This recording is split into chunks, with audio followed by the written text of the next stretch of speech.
काली नजर। माँ, माँ। अरे क्या माँ माँ कर रहा है? बकरी का बच्चा है क्या? अरे माँ, मजाक छोड़ो। मुझे फाइनली वो मेन चौराहे वाली दुकान मिल गई है। अब देखना, आपका बेटा दुगनी स्पीड से पैसा कमाएगा। उफ, वो ये क्या? मेरी ऑनलाइन मेकअप क्लास चल रही है। इतनी जोर से क्यों बोल रहे हो आप दोनों?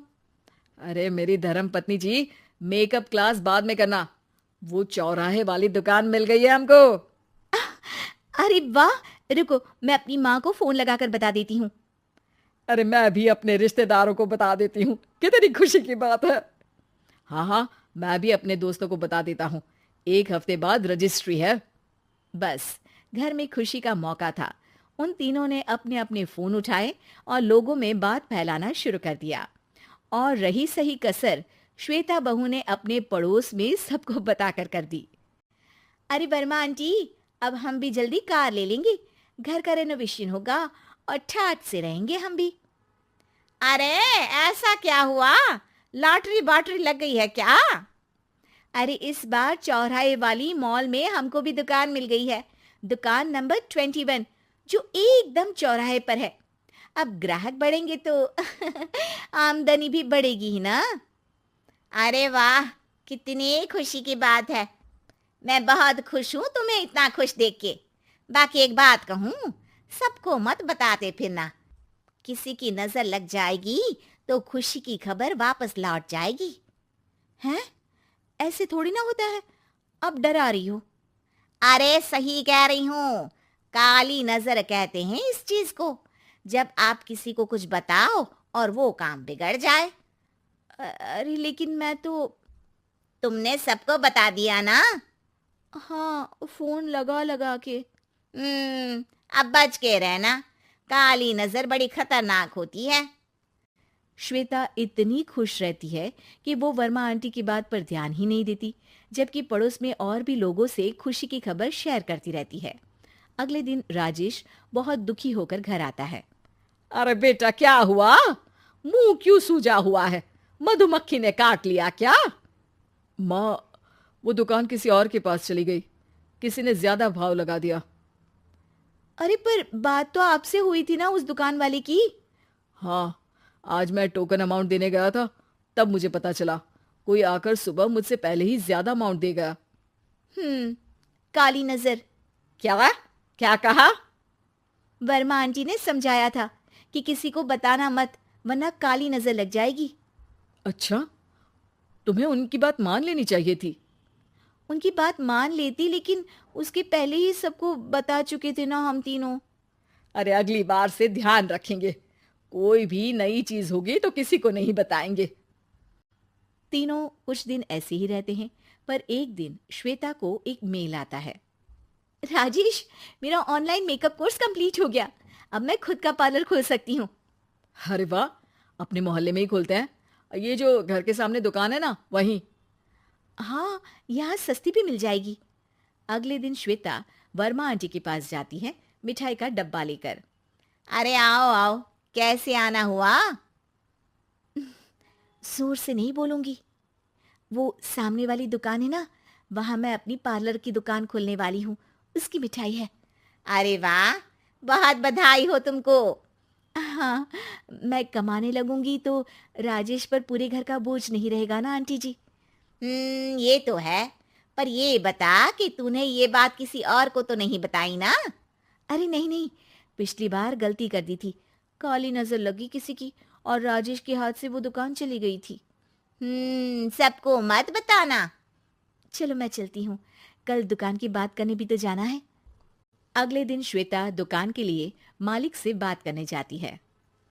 अरे लेकिन दुकान तो हम कल रात को ही किसी को दे चुके हैं। कल ही? हाँ, कल ही। 2 दिन बाद कोई यहाँ पार्लर भी खोल लेगा।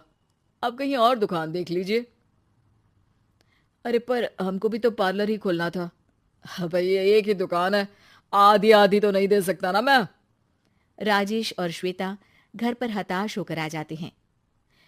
इस बार तो किसी को बताया भी नहीं था। अब किसकी काली नजर लग सकती है? सुनो, तुमने माँ को बताया था क्या? अरे कैसी बात कर रही हो?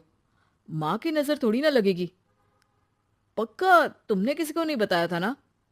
सिर्फ वर्मा आंटी को बताया था। उन्होंने ही मुझे किसी को नहीं बताने को कहा। अरे यार, तुम भी सही हो।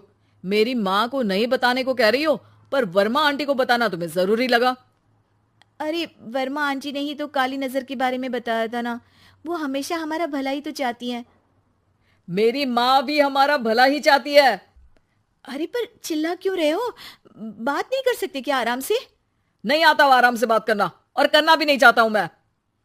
दुकान जाने का दुख गुस्से में बदल गया था और राजेश और श्वेता में बात बंद हो गई थी। 2 दिन बाद मोहल्ले में पार्लर का इनॉग्रेशन हुआ, जिसमें मोहल्ले के सभी लोगों को बुलाया गया, पर श्वेता, राजेश और माँ नहीं जाते। माँ, अंदर आ जाओ। क्या देख रही हो? अरे नया पार्लर देख रही हूं अपने आंगन से। देखो, माँ को दूसरे का सुख देखने में कितना मजा आ रहा है।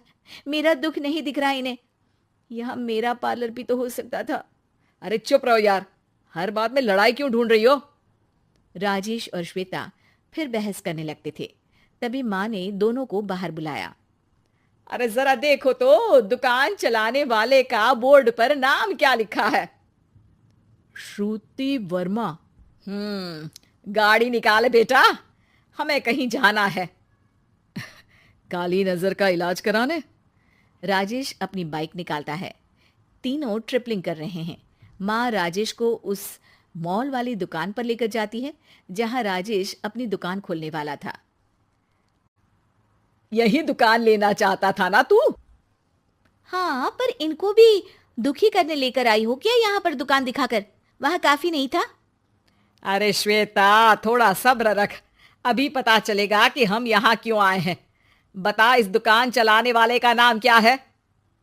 अनुपम वर्मा। कुछ समझ में आया? वो दुकान वाली श्रुति वर्मा, ये दुकान वाला अनुपम वर्मा, और हमारे पड़ोस में हमने उस दुकानों के बारे में बताया किसको था? अब वर्मा आंटी को।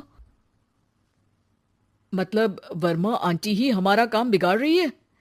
नहीं नहीं, ऐसा नहीं हो सकता, ये बस इत्तेफाक है। राजेश अपना फोन निकालता है और श्रुति वर्मा और अनुपम वर्मा के नाम फेसबुक पर सर्च करता है, जहां ये दोनों ही वर्मा आंटी के रिश्तेदार होते हैं। श्वेता को समझ में आ जाता है कि वर्मा आंटी की ही नजर काली नजर है। अब क्या करना है? कोई भी खुशी की खबर हो तो काली नजर से बचना है, यानी वर्मा आंटी से बचना है। अरे पर मुझे ये समझ में नहीं आया कि वो हमारे साथ ऐसा क्यों करेंगी। अरे बेटा, एक सीख है, दूर के आदमी को आपकी तरक्की से कम परेशानी होगी, पड़ोसी को ज्यादा। दोनों माँ की बात में हामी भरते हैं और अगला काम चुपचाप करने की कसम खाते हैं, ताकि आगे से वर्मा आंटी कोई काम ना बिगाड़ सके। उम्मीद है कि आपको हमारी ये कहानी पसंद आई होगी। कृपया हमारे चैनल को सब्सक्राइब करें और सभी अपडेट्स के लिए बेल आइकन जरूर क्लिक करें। और हाँ, वीडियो लाइक और शेयर करना मत भूलिएगा। Bye bye.